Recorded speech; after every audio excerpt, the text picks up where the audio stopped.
ಸುಮಾರು ಜನ hair dye ಬಗ್ಗೆ ಕೇಳ್ತಾ ಇದ್ರು ನನ್ನನ್ನು. ಮತ್ತೆ ಮತ್ತೆ ಹೇರ್ ಡೈ ಯೂಸ್ ಮಾಡೋದು ಒಳ್ಳೇದಾ, ಹೇರ್ ಡೈ ಯಾವುದು ಬೆಸ್ಟು, ಯಾವ ಬ್ರ್ಯಾಂಡ್ ಅದರಲ್ಲಿ ನಾವು ಯಾವುದು ಪ್ರಾಬ್ಲಮ್ಸ್ ಇಲ್ಲದೆ ನನಗೆ ಯೂಸ್ ಮಾಡೋ ಅಂಥದ್ದು, ಈ ಥರ ಸುಮಾರು ಕ್ವೆಶನ್ಸ್ ಕೇಳ್ತಾಯಿದ್ರು. ಆದರೆ ನಾನು ಹೇಳೋವಂಥದ್ದು ಹೇರ್ ಡೈ ಯಾವುದೂ ಸರಿ ಇಲ್ಲ. ಹೇರ್ ಡೈ ಉಪಯೋಗಿಸೋದ್ರಿಂದ ನಿಮಗೆ ಕ್ಯಾನ್ಸರ್ ಅಂತ ಕಾಯಿಲೆ ಕೂಡ ಬರೋ ಎಲ್ಲ ಸಾಧ್ಯತೆಗಳಿದೆ. ಈ ಕ್ಯಾನ್ಸರ್ ತನಕ ಬರೋದು ಎಲ್ಲರಿಗೂ ಆಗುತ್ತಾ, ಇಲ್ಲ ಕೆಲವ್ರಿಗೆ ಮಾತ್ರ ಆಗುತ್ತಾ, ಇಲ್ಲಾಂದರೆ ಬೇರೆ ಏನಾದರೂ ಇಶ್ಯೂಸು ಆಗುತ್ತಾ? ಖಂಡಿತವಾಗ್ಲೂ ಸ್ಕಿನ್ ಇಶ್ಯೂಸ್ ಕೂಡ ಆಗ್ಬೋದು, ರ್ಯಾಷಸ್ಸು, ರೆಡ್ನೆಸ್ಸು, ಮತ್ತು it lead to psoriasis also. Hair dye ಅನ್ನೋದು ರೆಗ್ಯುಲರ್ ಆಗಿ ನಮ್ಮ ಎಲ್ಲ ಲೈಫಲ್ಲೂ 40 ಇಯರ್ಸ್ ಆದಮೇಲೆ ಖಂಡಿತ ಬೇಕಾಗಿರೋಂಥ ಒಂದು ವಸ್ತು. ಈಗಿನ ಕಾಲದಲ್ಲಿ ಹೇರ್ ಡೈ ಅನ್ನೋದು ಎಷ್ಟು ಇಂಪಾರ್ಟೆಂಟ್ ಆಗಿದೆ ಅಂದರೆ, ಸುಮಾರು ಜನಕ್ಕೆ ಬಿಳಿ ಕೂದಲಿರೋದ್ರಿಂದ ಕಾನ್ಫಿಡೆನ್ಸೇ ಇರಲ್ಲ. ಸುಮಾರು ಜನ ನನ್ನನ್ನು ಈ ಕ್ವಶನು ಕೇಳಿದ್ದಾರೆ, ಸರ್ ನೀವು ಹೇರ್ ಬಗ್ಗೆ ವೀಡಿಯೋಸ್ ಮಾಡ್ತಾ ಇದ್ದೀರಾ, ನಿಮ್ಮ ಕೂದಲೇ ಬೆಳ್ಳಕ್ಕಿದೆ, ಯಾಕೆ ನೀವು ಯಾವುದು ಯೂಸ್ ಮಾಡಲ್ಲ, ಇಲ್ಲ ಯಾವುದೇ ರೀತಿ ಟ್ರೀಟ್ಮೆಂಟ್ ತೊಗೊಳ್ಳಲ್ಲ? ಖಂಡಿತವಾಗ್ಲೂ ನಾವು ಒಂದು ವಿಷಯನ ತಿಳ್ಕೊಬೇಕು ಇಲ್ಲಿ. ಅದು ಏನು ಅಂದರೆ, ನಾವು ಬಿಳಿಯಾಗಿ ಆಗಿರೋ ಕೂದಲನ್ನ ಮತ್ತೆ ನಾವು ಬ್ಲ್ಯಾಕ್ ಆಗಿ ಮಾಡೋದಕ್ಕೆ ಸಾಧ್ಯ ಇಲ್ಲ. ಯಾಕಂದರೆ ಈ ರೀತಿ ತುಂಬ ಪ್ರಾಡಕ್ಟ್ಸು ನಾನು ಇವತ್ತು ಆನ್ಲೈನಲ್ಲಿ ನೋಡ್ತಾ ಇದ್ದೀನಿ. Reverse your grey hair, reverse get back your black hair ಅಂತೆಲ್ಲ ಸುಮಾರು ಜನ ಅಡ್ವರ್ಟೈಸ್ಮೆಂಟ್ಸ್ ಮಾಡ್ತಾ ಇದ್ದಾರೆ. ಅದನ್ನು ನಂಬಿ ಸುಮಾರು ಜನ ಅದನ್ನು ಕೊಂಡ್ಕೊಳ್ತಾ ಇದ್ದಾರೆ ಕೂಡ. ಬಟ್ ಒಂದು ವಿಷಯ ನಾವು ತಿಳ್ಕೊಬೇಕಾಗಿದೆ ಏನಂದರೆ, ನಮಗೆ ಬಿಳಿ ಕೂದಲು ಆಗೋದಕ್ಕೆ ಹಲವು ಕಾರಣಗಳಿರ್ಬೋದು. ಅದು ವೈಟಮಿನ್ ಡಿಫಿಷಿಯನ್ಸಿ ಆಗಿರ್ಬೋದು, ಇಲ್ಲ ನಾವು ಕಾಫಿನ ಜಾಸ್ತಿ ಕನ್ಸ್ಯೂಮ್ ಮಾಡೋದ್ರಿಂದ ಇರ್ಬೋದು, ಇಲ್ಲ ನಮ್ಮ ಲೈಫಲ್ಲಿ ಸ್ಟ್ರೆಸ್ ಜಾಸ್ತಿಯಿಂದ ಇರ್ಬೋದು, ಇಲ್ಲಾಂದರೆ ಕೆಲವರಿಗೆ ಹೆರಿಡಿಟ್ರಿ ಆಗಿ ಕೂಡ ಬಿಳಿ ಕೂದಲು ಬೇಗ ಆಗೋ ಚಾನ್ಸಸ್ ಇದೆ. ಇದರಲ್ಲಿ ಯಾವುದೇ ಆಗಿದ್ರೂ ಇದರಿಂದ ಯಾವುದೇ ರೀತಿ ತೊಂದರೆ ಇಲ್ಲ. ಆದರೆ ಆ ಬಿಳಿ ಕೂದಲನ್ನ ನಾವು ಕವರ್ ಮಾಡೋದಕ್ಕೆ ನಾವು ಏನು ಹೇರ್ ಡೈ ಅನ್ನೋ ಒಂದು ಆಪ್ಷನ್ಗೆ ಹೋಗ್ತೀವೋ ಅದು ತುಂಬ ಇಂಪಾರ್ಟೆಂಟ್ ಡಿಸಿಷನ್ ಆಗಿರಬೇಕು.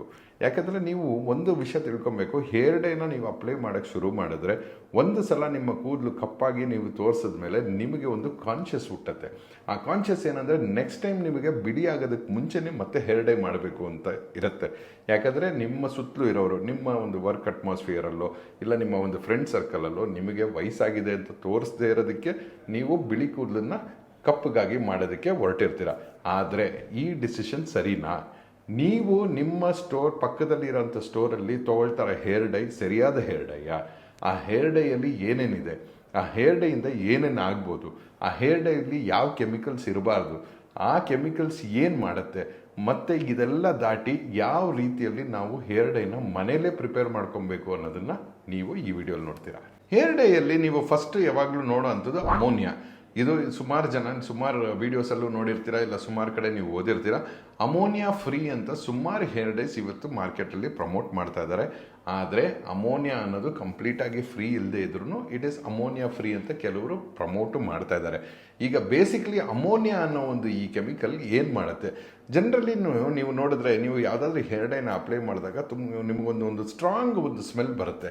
ಒಂಥರ ಈ ಕಬ್ಬಣ ಒಂದು ರಸ್ಟ್ ಹಿಡಿದಾಗ ಒಂದು ಸ್ಮೆಲ್ ಬರೋಂಥ ಒಂದು ಅಟ್ಮಾಸ್ಫಿಯರಲ್ಲಿ ಕ್ರಿಯೇಟ್ ಆಗುತ್ತೆ. ಇದು ತುಂಬ ಡೇಂಜರ್. ಯಾಕಂದರೆ ಅಮೋನಿಯಾ ಬಂದು ಈ ಸ್ಮೆಲ್ನ ನೀವು ಇನ್ನೇಲ್ ಮಾಡಬೇಕಾದ್ರೆ it can make you get breathing problems, it can lead to asthma also, it can lead to multiple issues which can take up to cancer also. So ammonia ಅನ್ನೋದು ಸಿಕ್ಕಾಪಟ್ಟೆ ಸ್ಟ್ರಾಂಗು. ಸೊ ಅಮೋನಿಯಾ ಫ್ರೀ ಅನ್ನೋದು ನೀವು basic ಆಗಿ ನೋಡಬೇಕಾಗಿರೋದು first point. Hydrogen peroxide, ಇದು one of the chemical which is mostly used in all the hair dyes which are available in the market. ನೀವು basically ನಿಮ್ಮ hair ಡೈನ ನೀವು ಚೂಸ್ ಮಾಡಬೇಕಾದ್ರೆ ಏನು ಮಾಡ್ತೀರಾ, ಇದು ಕಮ್ಮಿ ರೇಟಲ್ಲಿ ಸಿಗ್ತಾ ಇದೆಯಾ, ತುಂಬ ಜಾಸ್ತಿ ಬ್ಲ್ಯಾಕ್ ಆಗುತ್ತಾ, ಇಲ್ಲಾಂದರೆ ಇದು ನಾನು ಇವತ್ತು ಹೇರ್ ಡೈ ಹಾಕಿದ್ರೆ ನನಗೆ ಅಟ್ಲೀಸ್ಟ್ ಒಂದು 15 ದಿನ ಕಪ್ಪಾಗಿರುತ್ತಾ ಅಂತ ನೋಡಿರ್ತೀರ. ಆದರೆ ಹೈಡ್ರೋಜನ್ ಪೆರಾಕ್ಸೈಡ್ ಅನ್ನೋದು is a very very dangerous chemical. ಯಾಕಂದರೆ ಇದು ಒಂದು ಬ್ಲೀಚಿಂಗ್ ಏಜೆಂಟಾಗಿ ಕೆಲಸ ಮಾಡುತ್ತೆ. ಇದೇನು ಮಾಡುತ್ತೆ, ನಿಮಗೆ ಬೇಗ ಕಲರ್ನ ಕೂರಿಸೋದಕ್ಕೋಸ್ಕರ ನಿಮ್ಮ ತಲೆಯಲ್ಲಿ ಅದಾಗಿ ನಿಮ್ಮ ಕೂದಲಲ್ಲಿ ಇರುವಂಥ ಕೆರಟಿನ್ ಕಂಟೆಂಟ್, ಅದಾಗಿ ಪ್ರೋಟೀನ್ ಕಂಟೆಂಟ್ನ ತೆಗೆದುಹಾಕ್ಬಿಡುತ್ತೆ. ತೆಗೆದು ಹಾಕಿ ಅದಾದ್ರ ಮೇಲೆ ಕಲರ್ನ ಈಸಿಯಾಗಿ ಅದ್ರ ಮೇಲೆ ಕೂರಿಸೋದಕ್ಕೆ ಯೂಸ್ ಮಾಡೋಂಥ ಒಂದು ಏಜೆಂಟೇ hydrogen peroxide. Hydrogen peroxide is not a good thing at all. So next time ನೀವು ಕೊಂಡ್ಕೊಬೇಕಾದ್ರೆ ಅಮೋನಿಯಾ ಇದೆಯಲ್ಲ ಅಂತ ನೋಡೋದ್ರ ಜೊತೆಗೆ ಹೈಡ್ರೋಜನ್ ಪೆರಾಕ್ಸೈಡ್ ಇದೆಯಾ ಅಂತಲೂ ನೀವು ಚೆಕ್ ಮಾಡಬೇಕು. ಮೂರನೇದಾಗಿ ನಾವು ನೋಡೋ ಅಂಥದ್ದು PPD ಅನ್ನೋದು ಏನು ಮಾಡುತ್ತೆ ಅಂದರೆ, it is a petroleum derivated product, like ನಮ್ಮ ವ್ಯಾಸಲಿನ್ ಥರ. ಈ ಪೆಟ್ರೋಲಿಯಂ ಡಿರೈವೇಟೆಡ್ ಪ್ರಾಡಕ್ಟ್ ಏನು ಮಾಡುತ್ತೆ, ಕಲರ್ನ ಚೆನ್ನಾಗಿ ನಿಮ್ಮ ಕೂದಲ ಮೇಲೆ ಕೂರಿಸೋದಕ್ಕೆ ಯೂಸ್ ಮಾಡೋವಂಥ ಒಂದು ವಸ್ತು. ಸೊ ಇದು ಏನು ಮಾಡುತ್ತೆ, ನಿಮ್ಮ ಸ್ಕ್ಯಾಲ್ಪ್ ತನಕ ಹೋಗಿ ನಿಮ್ಮ ರೂಟ್ಸನ್ನು ಡ್ಯಾಮೇಜ್ ಮಾಡಿ ಡೆಫಿನೆಟ್ ಆಗಿ ನಿಮಗೆ ಹೇರ್ ಫಾಲ್ ಆಗೋದಕ್ಕೆ ಅಷ್ಟು ಚಾನ್ಸಸ್ಸು ಈ ಪರ್ಟಿಕ್ಯುಲರ್ ಪಿ ಪಿ ಡಿಯಿಂದ ಇರುತ್ತೆ.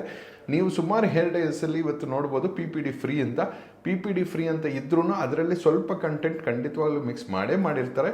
ಯಾವುದಕ್ಕಾದ್ರೂ ನೀವು ಆ ಪ್ರಾಡಕ್ಟ್ನ ಕೊಂಡ್ಕೊಬೇಕಾದ್ರೆ is it completely P P D free ಅನ್ನೋದನ್ನು ನೀವು ನೋಡಬೇಕಾಗಿರೋದು ತುಂಬ ಇಂಪಾರ್ಟೆಂಟ್.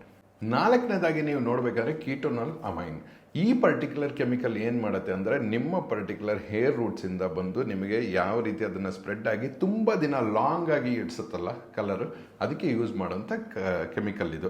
ಸೊ ಈ ಪರ್ಟಿಕ್ಯುಲರ್ ಕೆಮಿಕಲಿಂದ ನಿಮ್ಗೆ ಏನಾಗುತ್ತೆ, ಒಂದು 10 ದಿನ 15 ದಿನ ನೀವು ಮಾಡಿದಂಥ ಹೇರ್ ಡೈ ಉಳಿಯೋಕ್ಕೆ ಕಾರಣ ಆಗಿರುತ್ತೆ. But it definitely will lead to multiple issues. ಮೊದಲನೇದಾಗಿ ನೀವು ನೋಡಬೇಕಾಗಿರೋದು ಏನಂದರೆ ಸ್ಕಿನ್ ರ್ಯಾಷಸ್ ಜಾಸ್ತಿ ಆಗುತ್ತೆ. ನೀವು ಯೂಶಲಿ ಅಬ್ಸರ್ವ್ ಮಾಡಿರ್ತೀರ, ಯಾವುದಾದ್ರೂ ಹೇರ್ ಡೈ ಹಾಕಿದಾಗ ನಿಮ್ಮ ಕತ್ತು ಮತ್ತು ಈ ಕಿವಿಯ ಹಿಂಭಾಗದಲ್ಲಿ ನಿಮಗೆ ರ್ಯಾಷಸ್ ಆಗೋ ಚಾನ್ಸಸ್ ಇದೆ. ಆ ರ್ಯಾಷಸ್ ಆಯಿತು ಅಂದರೆ ಖಂಡಿತವಾಗ್ಲೂ it is very dangerous for you. ಯಾಕಂದರೆ ಅದು ಅಲ್ಲಿಂದ ಶುರುವಾಗಿ ಫ್ಯೂಚರಲ್ಲಿ ನಿಮಗೆ ಕಂಪ್ಲೀಟಾಗಿ ನಿಮ್ಮ ಕತ್ತಿಂದಗಡೆ ನಿಮ್ಮ ಕಿವಿ ಹಿಂದ್ಗಡೆ ಬ್ಲ್ಯಾಕ್ ಆಗುತ್ತೆ. ಕೆಲವು ಸಲ ನಿಮ್ಮ ನೆತ್ತಿ ಜಾಗದಲ್ಲೂ ನಿಮಗೆ ಕಂಪ್ಲೀಟ್ ಬ್ಲ್ಯಾಕ್ ಇರುತ್ತೆ ಕೆಲವರಿಗೆ. ಇದೆಲ್ಲ ಏನಕ್ಕೆ ಕಾರಣ ಅಂದರೆ ಆ ಕೆಮಿಕಲ್ಸ್ ಏನಾಗುತ್ತೆ, ಸ್ವೆಟ್ ಜೊತೆ ನಮ್ಮ ಸ್ವೆಟ್ ಏನಿದೆಯೋ ಅದರ ಜೊತೆಗೆ ಬಂದು ಇಲ್ಲೆಲ್ಲ ಅಕ್ಯುಮುಲೇಟ್ ಆಗಿ ಅದು ನಿಮ್ಮ ಸ್ಕಿನ್ನನ್ನು ಕಂಪ್ಲೀಟಾಗಿ ಬರ್ನ್ ಮಾಡುತ್ತೆ. So it is very very dangerous and it can lead to again cancer also. Basic ಆಗೂ ನಾವು ಇದೆಲ್ಲ ಇದೆ ಸರ್, ಹೌದು, ಆದರೆ ನಾನು ಏನೂ ಮಾಡೋಕ್ಕಾಗಲ್ಲ, ನಾನು ಹೇರ್ ಡೈನ ಯೂಸ್ ಮಾಡಲೇಬೇಕು, ನನಗೆ ಬೇರೆ ಮನೆಯಲ್ಲಿ ಮಾಡ್ಕೊಳ್ಳೋದಕ್ಕೆಲ್ಲ ಟೈಮ್ ಇಲ್ಲ, ನಾನು ಯಾವುದಾದ್ರೂ ಹೇರ್ ಡೈ ಯೂಸ್ ಮಾಡಿದ್ರೂ ಪರವಾಗಿಲ್ಲ, ಆದರೆ ಈ ಪ್ರಾಡಕ್ಟ್ಸ್ ಎಲ್ಲ ನಾನು ಚೆಕ್ ಮಾಡಿದ್ದೀನಿ, ಇದೆಲ್ಲ ಯಾವುದು ಇಲ್ಲ ಅಂತಿದ್ದಾಗ ನೀವು ನೆಕ್ಸ್ಟ್ ಮಾಡಬೇಕಾಗಿರೋದು ಪ್ಯಾಚ್ ಟೆಸ್ಟ್. ಏನು ಮಾಡಬೇಕು, ನೀವು ಹೇರ್ ಡೈನ ತೊಗೊಂಬಂದಾಗ ಮೊದಲನೇದಾಗಿ ನಿಮ್ಮ ಕಿವಿ ಅಥವಾ ನಿಮ್ಮ ಕತ್ತಿನ ಭಾಗದಲ್ಲಿ ಸ್ವಲ್ಪ ಅಪ್ಲೈ ಮಾಡಿ ನೋಡಬೇಕು. ನಿಮಗೇನಾದರೂ ಅಲರ್ಜಿ ಆಗಿಲ್ಲ ಅಂದರೆ, ನಿಮಗೇನಾದರೂ ರ್ಯಾಷಸ್ ಏನಾದರೂ ಬಂದಿರಲಿಲ್ಲ ಅಂದರೆ, ನಿಮಗೆ ಇರಿಟೇಷನ್ ಆಗಿಲ್ಲ ಅಂದರೆ okay, that is okay for your skin. But ಕೆಲವು ಸಲ ಏನಾಗುತ್ತೆ, ಈ ಪ್ಯಾಚ್ ಟೆಸ್ಟ್ ಮಾಡಿದ ಮೇಲೂ ಏನೂ ಆಗದೆ ಒಂದು 4-5 ಸಲ ನೀವು ಅಪ್ಲೈ ಮಾಡಿದ ಮೇಲೆ ನಿಮಗೆ ಅಲರ್ಜಿ ಆಗೋ ಚಾನ್ಸಸ್ ಇದೆ. ಸೊ ಅಲರ್ಜಿ ಆಗುವಂಥ ಯಾವುದೇ ಪ್ರಾಡಕ್ಟ್ನ ದಯವಿಟ್ಟು ನೀವು ಉಪಯೋಗಿಸ್ಬೇಡಿ. ನಿಮ್ಮ ಕೂದಲು ಕಪ್ಪಿಲ್ಲ ಅಂದರೂ ಪರವಾಗಿಲ್ಲ, ನಿಮ್ಮ ಒಂದು ಹೆಲ್ತ್ ಸೇಫ್ ಆಗಿರೋದು ತುಂಬ ಇಂಪಾರ್ಟೆಂಟ್. ಈಗ ಹೇರ್ ಡೈ ಯೂಸೇ ಮಾಡಬೇಡಿ ಅಂತ ನಾನು ಹೇಳ್ತಾ ಇಲ್ಲ, ಆದರೆ ನೀವು ಮನೆಯಲ್ಲೇ ಹೇರ್ ಡೈ ಮಾಡ್ಕೊಬೋದು. ನಾನು ನಿಮ್ಗೆ ವಿಡಿಯೋ ಸ್ಟಾರ್ಟಿಂಗಲ್ಲಿ ಹೇಳ್ದಂಗೆ ನೀವು ಮನೇಲೇ ಹೇಗೆ ಹೇರ್ ಡೈ ಮಾಡ್ಕೊಬೇಕು ಅಂತ ನಾನು ಹೇಳ್ತೀನಿ.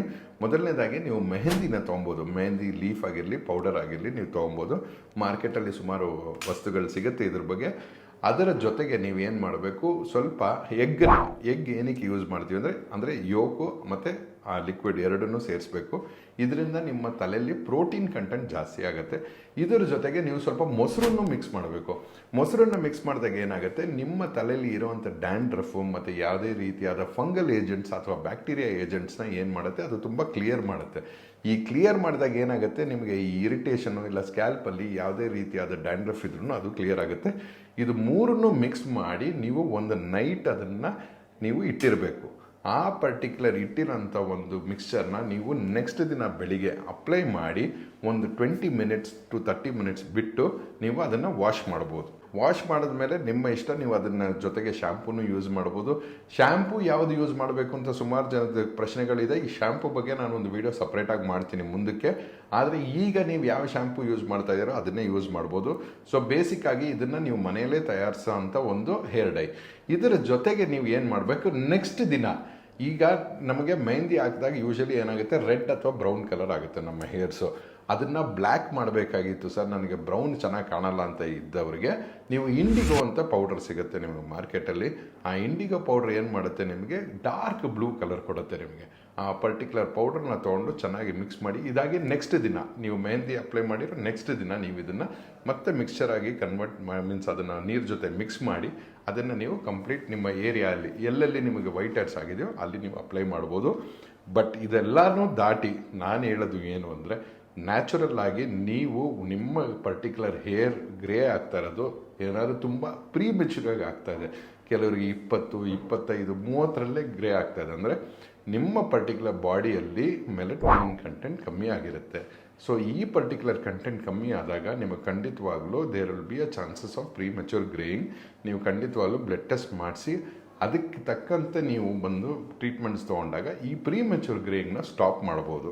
ಸೊ ಇದರ ಜೊತೆಗೆ ಹೇರ್ ಡೈ ಯೂಸ್ ಮಾಡಲೇಬೇಕು ಅಂತ ಇದ್ದರೆ ಖಂಡಿತವಾಗಲೂ ಈ ಪರ್ಟಿಕ್ಯುಲರ್ ನಾನು ಹೇಳಿರೋ ವಿಷಯಗಳನ್ನ ಫಾಲೋ ಮಾಡಿದ್ರೆ ನಿಮಗೆ ಸ್ಕಿನ್ ರ್ಯಾಷಸ್ ಆಗಿರಲಿ, ಅಲರ್ಜೀಸ್ ಆಗಿರಲಿ, ಕ್ಯಾನ್ಸರ್ ಆಗಿರಲಿ, ಆಸ್ಮಾ ಆಗಿರಲಿ, ಇದು ಯಾವುದೂ ಬರಲ್ಲ. ಸೊ ಇದನ್ನು ಫಾಲೋ ಮಾಡಿದರೆ ಖಂಡಿತವಾಗ್ಲೂ ನಿಮ್ಮ ಹೇರ್ ಹೆಲ್ತ್ಗೂ ಒಳ್ಳೆಯದು, ನಿಮ್ಮ ಓವರ್ ಆಲ್ ಹೆಲ್ತ್ಗೂ ಒಳ್ಳೆಯದು. Thank you so much for watching this video. ಈ ವಿಡಿಯೋನ ನಿಮ್ಮ ಫ್ರೆಂಡ್ಸ್, ಫ್ಯಾಮಿಲಿ ಅವ್ರ ಜೊತೆ ಶೇರ್ ಮಾಡಿ. ಸುಮಾರು ಜನ ಹೇರ್ ಡೈ ಯೂಸ್ ಮಾಡ್ತಾ ಇರ್ತಾರೆ, ಅದ್ರ ಬಗ್ಗೆ ಗೊತ್ತಿರಲ್ಲ. ಇದರಿಂದ ಅವ್ರಿಗೆ ಒಳ್ಳೆ ಮಾಹಿತಿ ಸಿಗುತ್ತೆ, ಅವ್ರ ಹೆಲ್ತ್ಗೂ ತುಂಬ ಒಳ್ಳೆಯದಾಗುತ್ತೆ. ಮತ್ತು ಮರಿದೆ ಬೆಲ್ ಐಕಾನ್ನ ಪ್ರೆಸ್ ಮಾಡಿ, ಅದರಿಂದ ನಿಮಗೆ ನಮ್ಮ ಹೊಸ ವಿಡಿಯೋಗಳು ನಿಮ್ಮ ನೋಟಿಫಿಕೇಶನ್ ಬರುತ್ತೆ ಮತ್ತು ನೀವು ಇಮಿಡಿಯೇಟ್ ಆಗಿ ಅದನ್ನು ನೋಡಿ ನಾಲೆಡ್ಜ್ ತೊಗೊಬೋದು. Thank you.